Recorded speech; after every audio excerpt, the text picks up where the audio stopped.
महाराष्ट्र में जनता का जनादेश आ चुका है और एक बार फिर से महायुति ने अपनी सरकार बना ली है। इस चुनाव से बहुत कुछ तय हो गया है, बहुत कुछ बदल भी गया है। एआईएमआईएम के असदुद्दीन ओवैसी का जादू भी महाराष्ट्र में नहीं चला। 16 सीटों पर चुनाव लड़ रही एआईएमआईएम 16 में से महज एक सीट ही जीत पाई और वो एक सीट है मालेगांव विधानसभा की, जहां जीत का अंतर 100 वोटों से भी कम का रहा। जी हाँ, मालेगांव सेंट्रल से एआईएमआईएम की प्रत्याशी मुफ्ती मोहम्मद इस्माइल अब्दुल खलीक चुनाव जीत गए हैं, जिन्होंने महज 75 वोटों से अपने प्रतिद्वंदी आसिफ शेख रशीद को हराया। महाराष्ट्र के इस चुनाव में सबसे छोटी जीत का अंतर इसी सीट पर देखने को मिला है। बहुत ही कांटे की टक्कर में महज 75 वोटों से एआईएमआईएम ने जीत दर्ज की। खास बात यह है कि इस सीट से बीजेपी या महायुति के किसी भी दल ने अपना प्रत्याशी नहीं उतारा था।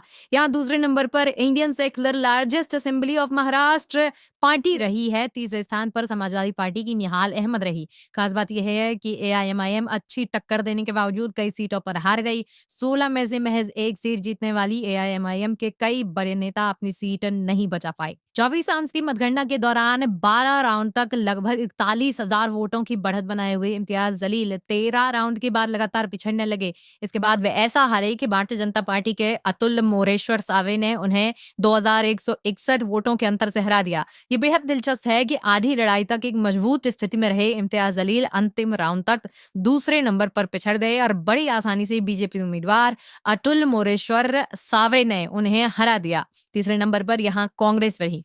एआईएमआईएम के वरिष्ठ नेता और पार्टी के प्रवक्ता वारिस पठान उत्तरी भिवंडी से चुनाव लड़ रहे थे, लेकिन बीजेपी के चौले महेश प्रभाकर ने उन्हें बहुत ही आसानी से हरा दिया, बल्कि वारिस पठान 5वें नंबर पर रहे। इस सीट से दूसरे स्थान पर समाजवादी पार्टी रही। वारिस पठान 54,372 वोटों से हारे। भाईखला वो सीट है जहां से वारिस पठान 2014 और 2019 में 2 बार विधायक रह चुके हैं। इस बार इस सीट से फैयाज अहमद चुनाव लड़े, लेकिन उन्हें बुरी तरह हार का सामना करना पड़ा। इस सीट से जीत दर्ज की शिवसेना यूबीटी के मनोज पांडुरंग जंगसुतकर ने 80,133 वोटों के साथ पहले स्थान पर रहे। वहीं दूसरे स्थान पर शिवसेना शिंदे गुट की यामिनी यशवंत जाधव रही, जिन्हें 31,361 वोटों से हार का सामना करना पड़ा। इसके अलावा तीसरे स्थान पर एआईएमआईएम रही, जिन्हें 74,602 वोटों से हार मिली। इसके अलावा एक बड़ी सीट सोलापुर सिटी सेंट्रल की है, जहां से एआईएमआईएम के फारूक मकबूल शावदी चुनाव लड़ रहे थे।